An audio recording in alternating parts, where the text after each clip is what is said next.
ശക്തമായ കാറ്റും മഴയും.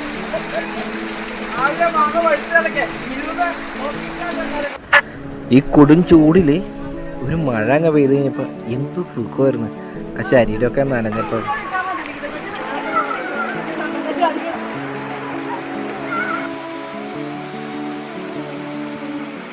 തകർത്ത് മഴയും കാറ്റാണ്. അതങ്ങോട്ട് എൻജോയ് ചെയ്ത് പിള്ളേരായിട്ട് വെക്കേഷൻ തകർന്നല്ലേ. തണുത്തതേ അതൊക്കെ കുളി കഴിഞ്ഞ് ഫ്രഷ് ആയിട്ട് തന്നെയൊക്കെ മഴയത്തുള്ള കുളിയൊക്കെ കഴിഞ്ഞ് അത് ചൂട് ചക്കട ഇതാ.